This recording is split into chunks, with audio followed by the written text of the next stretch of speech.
मालेगांव में सामान्य रुग्णालय जो है वो 200 बेड का है और वहाँ पे जो भी पेशेंट ट्रीटमेंट को आता है उनको अच्छी तरह से ट्रीटमेंट दी जाती है। लेकिन फ़िलहाल 20-25 दिन से वहाँ पे कुछ आईवी फ्लूइड्स और इंजेक्शंस मेडिसिन्स यानी ओरल टैबलेट्स की कमतरता हुई और उसके बारे में मुझे फ़ोन आए थे। तो मैंने अपने डॉक्टर योगेश पाटिल साहब और नासिक के सिविल सर्जन उनको भी मैंने फ़ोन चारू दत्त शिंदे साहब को भी मैंने फ़ोन किए और बाद में कलेक्टर साहब से भी मेरी बात हुई। तो ये बात निश्चित रूप से उन्होंने भी कबूल की कि ये जो कमतरता है तो इसके बारे में हम जल्द से जल्द कोशिश करके मेडिसिन उपलब्ध करके देंगे। और मुझे एक बात की खुशी है कि डीपीडीसी के माध्यम से 7 करोड़ 25 लाख रुपए मंजूर हो गए हैं और वो ऑर्डर भी सिविल सर्जन साहब ने मुझे भेजी है। मैंने उनको बोला है कि जो भी कुछ मालेगांव के सामान्य रुग्णालय के बारे में कुछ भी अड़चन या आपको ज़रूरत पड़ेगी तो आप मुझे ज़रूर बताइएगा। मैं इसके आगे भी मैं सहयोग दूंगी और 2 महीने का बफर स्टॉक इसके आगे मैंने उनको बोला है कि वो ज़रूर आप प्रिजर्व करके रखो और जब भी मेडिसिन्स ख़त्म होने की यानी समय आएगा तो वो 2 महीने का स्टॉक जो है वो हम यूज़ कर सकते हैं और तब तक नए मेडिसिन आ सकते हैं। मैडम, ये हमेशा मालेगांव के साथ ही होता है नहीं, हर चीज के बारे नहीं, में, बात ऐसी सिर्फ है दवाखाना नहीं, हर चीज के बारे नहीं, में बात मालेगांव ऐसी के साथ ही दवाखाना ऐसा क्या होता है। दवाखाने में तो ऐसा है नहीं, इसमें ये है कि हम तो ये कहेंगे कि समाजवादी ने आंदोलन किया तो उसके बाद 7 करोड़ रुपए आए।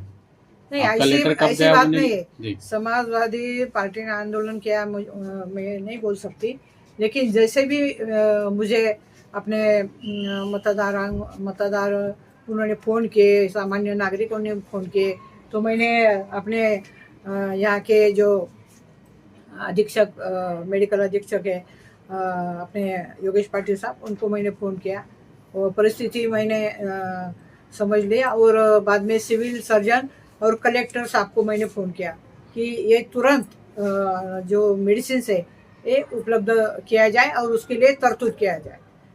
तो कलेक्टर साहब ने तुरंत 7 कोटी और 25 लाख मंजूर किए। मैडम, आज जो है मुंबई में इतना बड़ा आंदोलन हुआ जिसमें सारी पार्टी के नेता वहाँ पे उपस्थित थे, तो आप क्यों नहीं गए? क्या बहुत नहीं, ऐसे है हमारे जो वरिष्ठ नेता है वो उस रैली में उपस्थित है।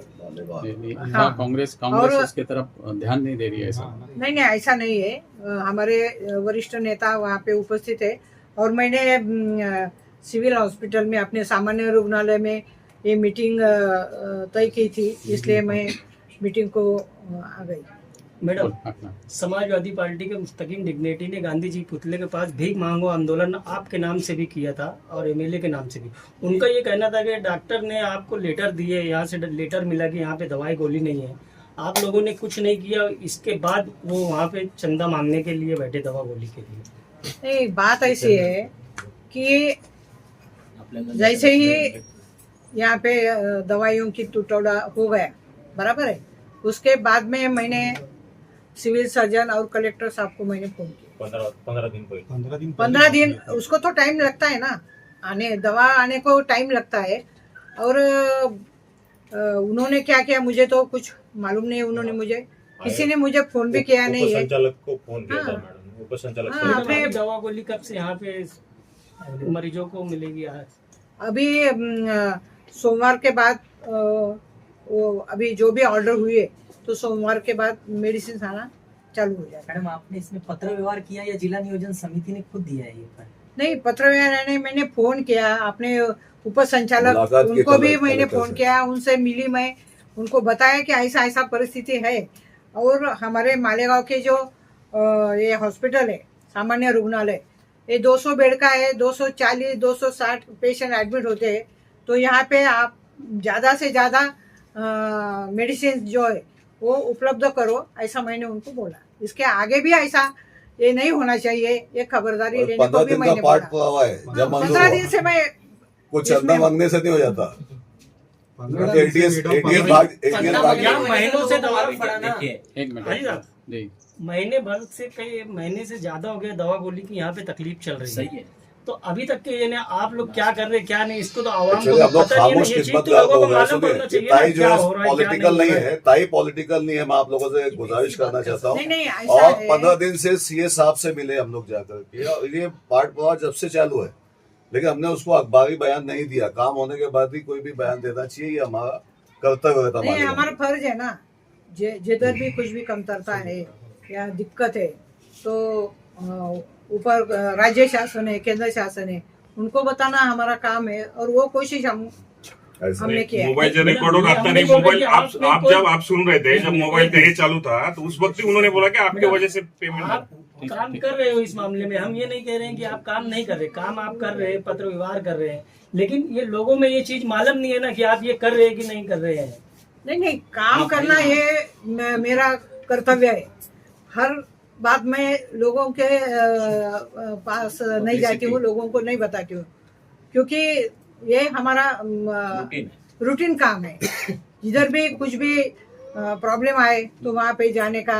अभी अतिवृष्टि हो गई तो मतदार संघ में हम गए, वहाँ पे खेतों में गए, वो सब पानी किया। हमारे साथ तहसीलदार थे, प्रांत थे। तो हर बात हम पेपर में या मीडिया में जाके बताने के से पहले काम करना एक अपना फर्ज। मैडम जिस दिन आपका ऑफिस यहाँ पर हो जाएगा ना मैडम, तो खुद ब खुद लोगों को मालूम भी पड़ जाएगा ना कि आप क्या क्या। नहीं, ऐसा है कि ऑफिस का जो है ना वो चल रहा है।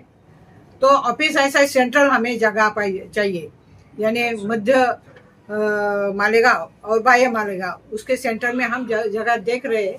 लेकिन जैसे जगह चाहिए वो मिल नहीं रही है।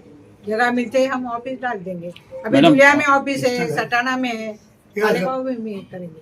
नेशनल लॉज के नीचे बड़ा जी खाली मैडम दोनों मिक्स है। किरीट सोमैया पिछले दिनों आए थे, उन्होंने कहा कि इतने लोग जो है वो फरार है, उनको ढूंढ के उनके ऊपर केस दाखिल करना चाहिए या उनको फरार घोषित करना चाहिए। यानी अब ये मामला जो है आखिरी स्टेज पे पहुंच गया।